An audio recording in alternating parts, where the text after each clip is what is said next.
money. I know a male student that brings in so much money because of the amount of lessons they take, the number of heats they do at a comp. This student has the teacher wrapped around their little finger. He has such control over her that he's even interrupted my private conversation with her to order her to come down to the garage and bring his luggage up. Oh dear.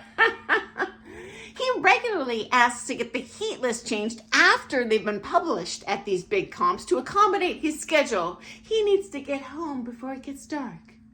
Then the teacher is stuck in a hard spot where they go to timidly approach the organizer, beg them to make this change. Be a pain in the organizer's butt.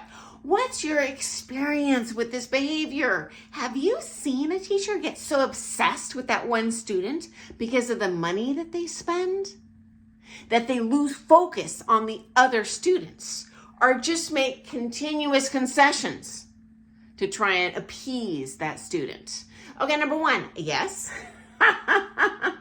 And guess what? The pros that I've seen this happen to complain behind the student's back.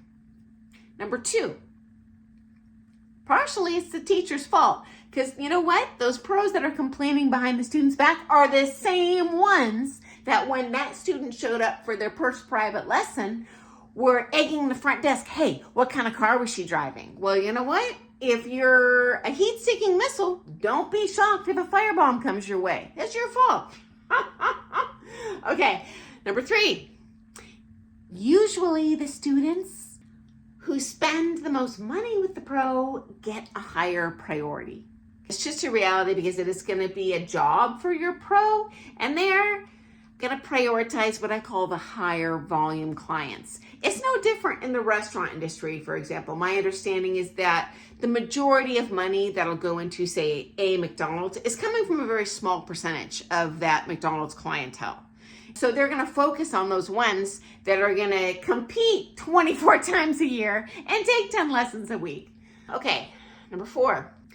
In my experience, I have never seen a student who just takes one private a week ever be demanding of anyone. So I do think you're onto something in that the students that are spending more money are the ones more likely to feel that they should receive service in addition to whatever they're paying for in their class time or their comp time. Number five, most students, regardless of how wealthy they are, how much money they're spending, how many lessons they take, do not treat their pros this way. I've personally never once encountered that, okay? So it makes me suspect that this is not the norm. Okay, I have seen it, but maybe 1-2 students max per teacher, and not every teacher. So it's definitely a minority, but yeah, I have seen it. Number six, when I have seen it, the pro does concede to every demand that student makes, because you know what?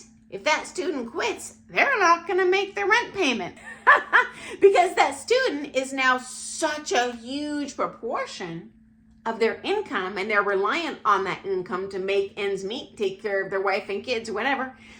They don't really have a choice. Like I said, I think they made their bed, so now they got to sleep in it, but that is just what I've seen. They concede every single time. They complain about it, but they still do it. And final thought, it's interesting in this letter you cited asking that teacher to come down and help carry their luggage. It's never happened to me, but I personally wouldn't be offended at all. I'm happy to help. I got 2 hands. I like shoveling snow. I don't mind doing something.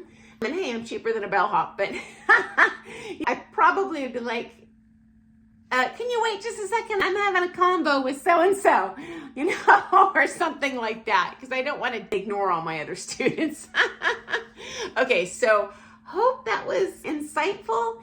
And I sure hope that this teacher, so hyper-focused on that one student, isn't negatively impacting your experience with the teacher. And you know what? If it is, privately let that teacher know, because they might not be aware that it's negatively impacting you, because that teacher's not going to like it if they lose other students, and they might not even know why, because they're so hyper-focused on that one high-maintenance diva. Okay, please keep on asking questions. I love that, and I love hearing your stories. Okay, so I look forward to seeing you tomorrow, guys.